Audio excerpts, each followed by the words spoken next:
그러면 계속해서 제3자 지급 관련 요건 해석 사례를 보도록 하겠습니다.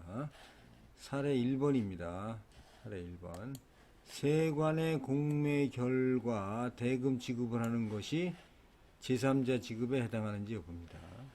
외국의 수출자가 수출 거래를 위하여 화물을 선적을 해서 우리나라 보세구역에 반입하였으나 거래처가 선정되지 않는 등의 이유로 화물의 소유권을 계속 보유한 상태로 보세구역 장치기간이 경과되어 관세법에 따라서 강제 매각이 될 경우 그 매각 대금에서 제세 비용을 공제한 잔액은 원본 선화증권 소유자인 외국의 수출자에게 교부해야 하는 상황이 발생을 합니다.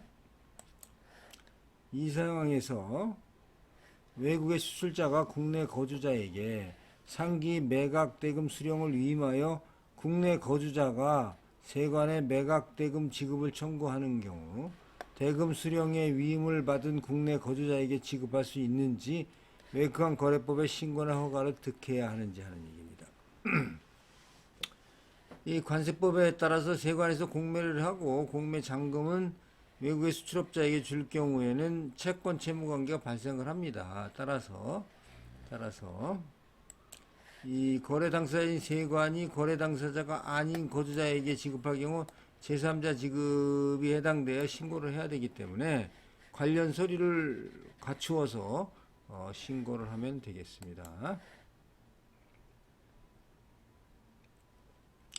다음은 입금 송금 시에 제3자 지급 신고 해당 여부를 보겠습니다. A사는 중국계 은행으로 중국 항공이라는 항공사와 거래를 하고 있으며 A사가 이 항공사의 지정거래 외국한 은행입니다.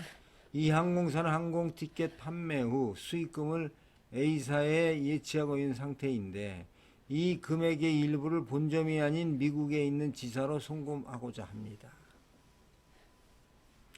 그래서 이 경우 A사에서는 어떠한 절차를 거쳐야 하는지, 즉 해외 기업 국내 지사 결산 이익 송금으로 판단해서 구비서류를 받아야 하는 것인지 혹은 제3자 지급에 해당돼서 신고사항인지에 대한 질의가 되겠습니다.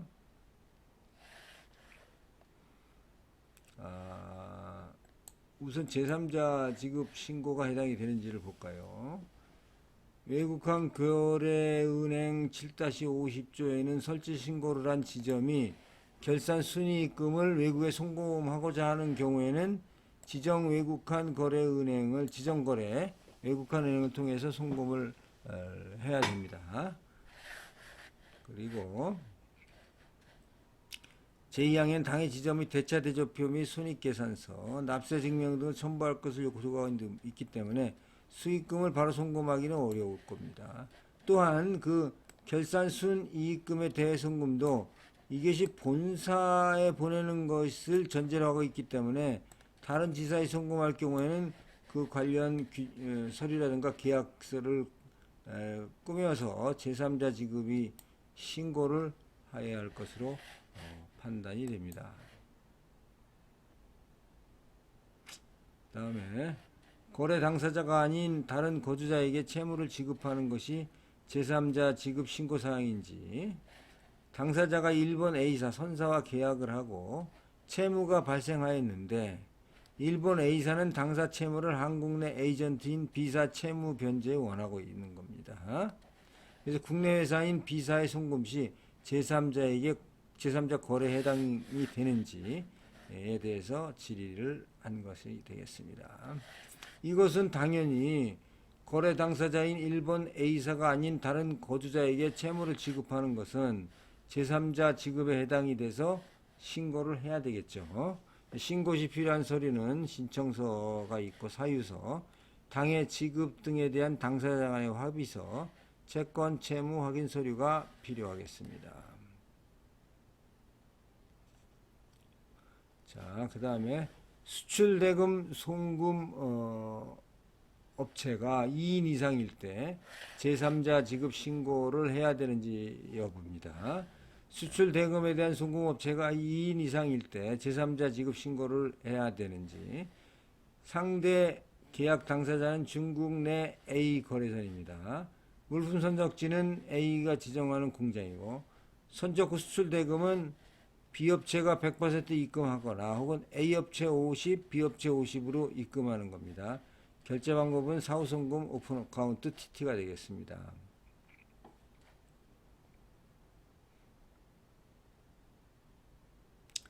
그런데 이제 여기서 보면은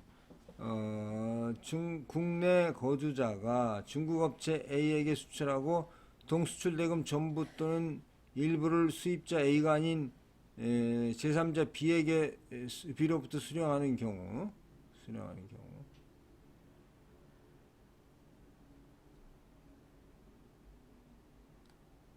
이 경우에 이제 비거주자인 경우 수출 대금을 지급하는 제3자가 비거주자인 경우에는 일단 일반적으로 인정된 거래니까 신고 절차 없이 가능하지만은 이게 제3자가 비거주자인 경우에는 제3자 지급 등의 신고를 해야 되겠습니다.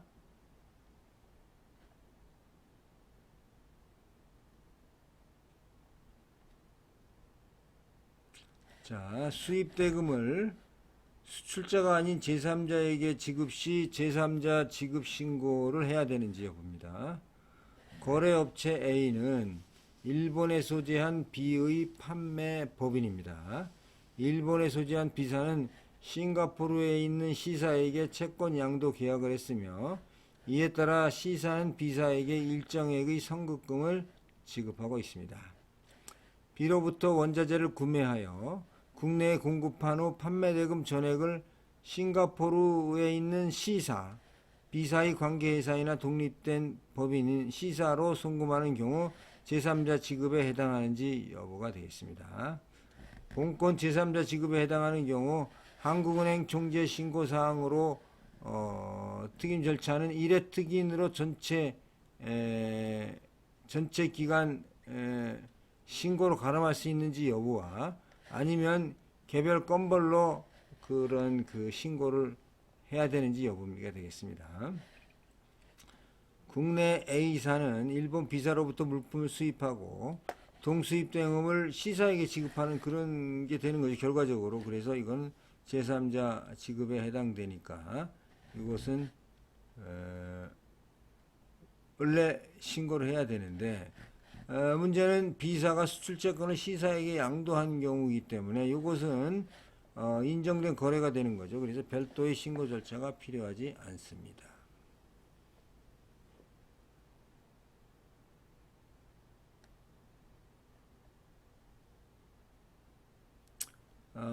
수출입 계약상 당사자가 아닌 제3자에게 대금을 지급하는 경우 제3자 지급 신고에 해당하는지 여부가 되겠습니다.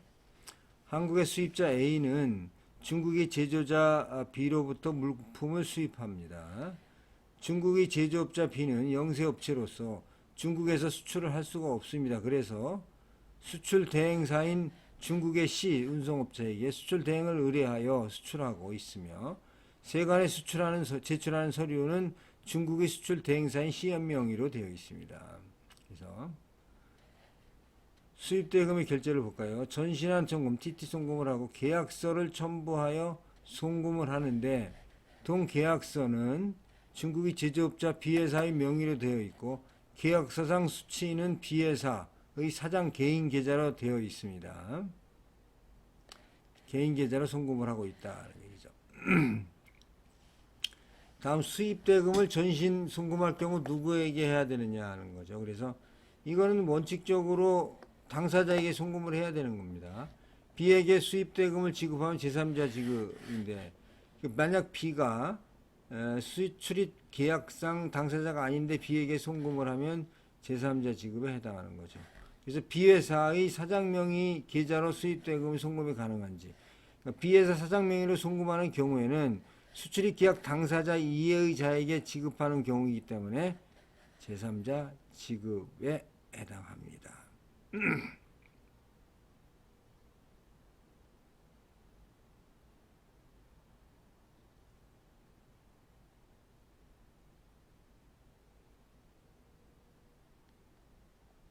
그 다음에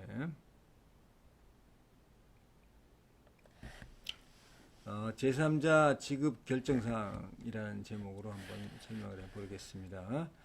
A라는 국내 본사와 A사는 국내 본사와 A의 해외 사무소인 B가 있었는데 해외 사무소인 B와 외국업체 C가 기술 용역 계약을 맺고 대금을 국내 본사인 A가 외국업체 C에게 대금을 대신 지불하는 것이 제3자 지급인데 세법에서는 B를 독립자산체로 보지 않고 A의 객체로 간주하여 B와 관련된 사용료 소득권에 대해 원천 징수를 하도록 하고 있습니다. 그렇다면 세법과 외국한 거래 규정에서 보는 B 개념이 틀리다고 생각을 합니다. 만약 B가 계약을 맺고 수혜를 받는 건 사실이지만 B는 A의 통제를 받아 대리 계약을 하는 경우에도 제3자 지급인지 이거를 묻고 있습니다. 그 외국한 거래 법령은 민상법상의 법인이 아니라도 일정한 경우 외국한 거래의 당사자가 될 수 있는 거주자 또는 비거주자의 자격을 부여하고 있는 경우가 있습니다. 예를 들어서 외국한 거래법 시행령 제10조 제2항 제3호에 의할 경우 외국에 있는 영업소 기타의 사무소는 비거주자로 보고 있습니다. 그러나 이는 외국한 거래 법령상의 규제 목적 차원이기 때문에 세법을 적용하는 문제와는 무관하다. 이렇게. 제3자 지급이란 계약상의 명의인 이외의 자에게 지급을 하는 경우를 의미하기 때문에 따라서 기술 용역 계약서상의 당사자가 A인지 B인가 여부에 따라서 제3자 지급 여부가 결정될 것입니다.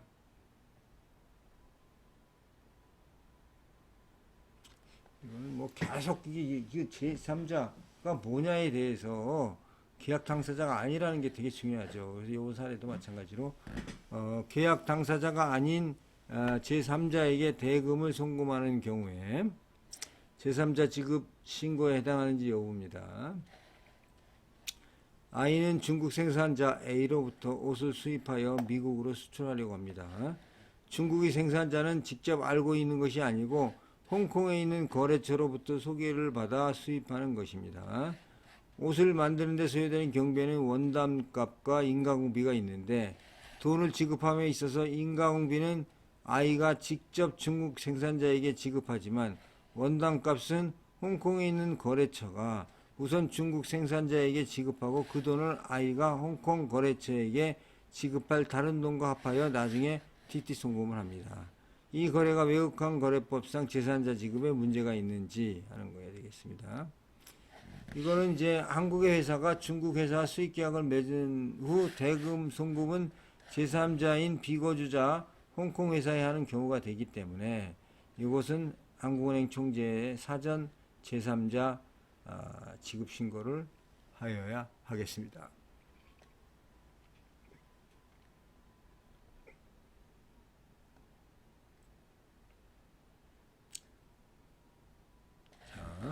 제3자 지급 신고 요건에 해당하는지 여부입니다. 당사는 A라는 회사와 수입대행 계약서를 체결하여 수입대행과 해외 송금까지 모두 대행하려고 합니다. 그러나 수입한 물건이 60일이 지났는데 통관이 되지 않았고 대금 결제일은 돌아왔습니다. 그래서 당사가 통관 전에 A사를 대신해서 해외 송금을 하려고 합니다. 통관이 되지 않았기 때문에 수입면장과 수입대행 계약서가 없는 상황에서 수입대행 계약서를 먼저 체결하고 이것으로 송금을 해도 되는지, 그리고 당사가 X국에서 수입을 하고 있는데 대금 지급은 Y국으로 하고 있습니다. X는 Y 하청 공장입니다. 이 경우 제3자 지급에 해당이 됩니까? 거주자와 비거주자 간의 경상 거래에 있어서 기사가 A사를 대신해서 비거주자인 비거주자 업체에게 대금을 지급하는 것은 외국한 거래법령상 제3자 지급에 해당이 됩니다. 그리고 해외업체와 수입계약을 맺었다면 거래 당사자는 해외업체와 기사이기 때문에 거래 당사자인 해외업체 상대방의 해외업체에게 대금을 지급하는 것은 제3자 지급 개념에 해당하지 않습니다. 그래서 외국한 은행에서 지급의 사유와 금액을 입증하는 서류를 제출하면 송금이 가능하게 되겠습니다. 다음에 수입 대금의 일부를 거래 당사자가 아닌 다른 이에게 지급하는 것이 제3자 지급 신고에 해당하는지 여부입니다. 본인이 미국으로부터 5만 불에 달하는 물품을 수입하면서 물품 대금을 전부 송금할 형편이 되지 않아 2만 불은 자신의 명의로 지급하고 나머지 3만 불은 타인 두 사람의 명의를 빌려 15,000불씩 송금하였습니다. 이거는 거주자가 비거주자로부터 수입을 하면서 수입대금 일부를 당해 거주자가 아닌 다른 거주자가 지급하는 것은 외국한 거래법령상 제3자 지급에 해당이 됩니다. 그래서 사전 신고 사항이 되겠습니다. 그 다음에 수출업자와 채무 관계가 있는 제3자에게 대금 지급 시 제3자 지급 신고에 해당하는지 여부입니다. 외국한 거래 시에 해외 거주 A사로부터 물품을 수입한 후 대금 결제를 하려고 하는데 A사에서는 국내 거주자인 B라는 회사와 채권 채무 관계에 있어서 물품 대금을 B라는 국내 회사에 지급해달라는 요청을 받았을 경우에 현행 외국한 거래법상 이러한 거래에 문제가 없는지에 대해서 질의를 했습니다.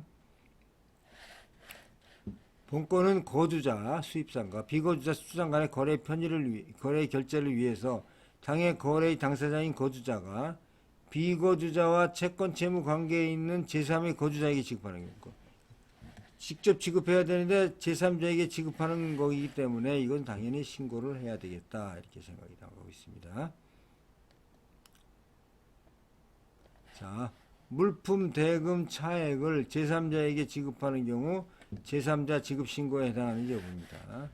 당사는 해외 바이어 A사와 구리 수출 계약을 체결하고 선적 및 입금 완료했습니다. 면장 계약은 전부 A사죠.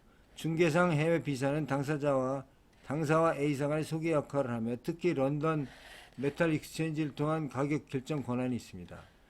당사는 A사로부터 물품 대금 100을 수취하였으나 입금 후 확정된 최종 단가가 낮아서 정산 차액 10을 B, A 당사자 간의 계약을 위해 B사로 송금해야 합니다. 업체 A는 B에게, B는 당사에게 그 런던 메탈 익스체인지 가격을 알려주고 이 가격으로 물품 대금이 확정되는 것으로 비철업계의 일반적인 무역 형태입니다.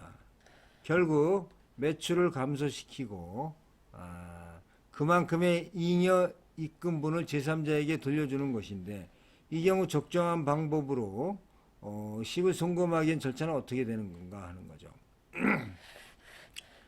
이 본건 내용을 근거로 판단하였을 때 기사가 수출 신고 금액 변경에 따른 차액을 거래 상대방에게 아닌 B사에게 지급하는 것은 제3자 지급에 해당이 된다고 판단이 됩니다.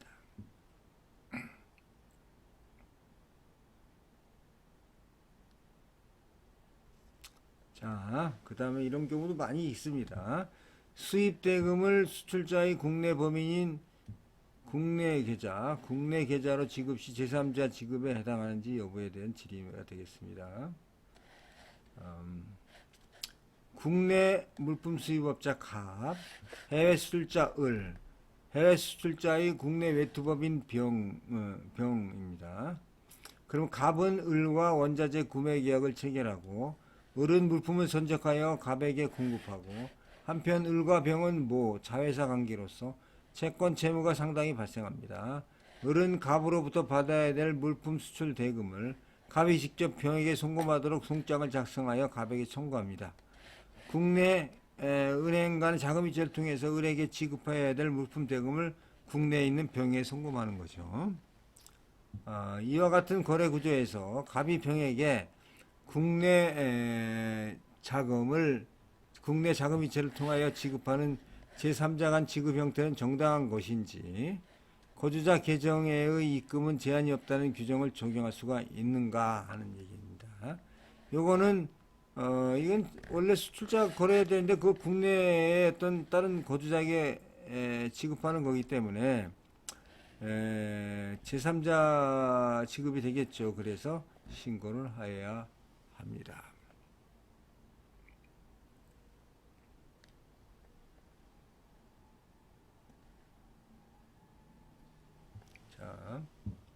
이것도 뭐 여러 가지 그 개인적인 사례가 많이 있는데, 거래 당사자가 아닌 제3자에게 수입대금 지급 시 제3자 지급 신고에 해당하는 점.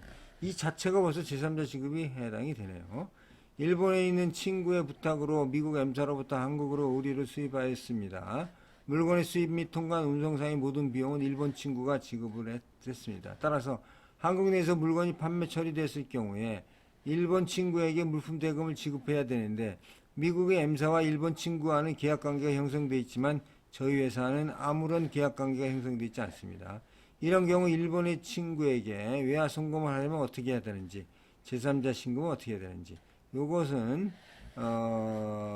귀사가 거래 당사자가 아닌 제3자에게 수입대금을 지급하는 거가 되기 때문에 이것은 제3자 지급에 해당이 됩니다. 그래서 한국은행 총재에게 사전에 지급 등 방법의 신고를 하여야 하겠습니다. 지금까지 사례를 많이 보았는데 사례가 다 비슷하죠. 그래서 사례에 대한 설명을 이것으로 마치도록 하겠습니다. 그 전에 감사합니다.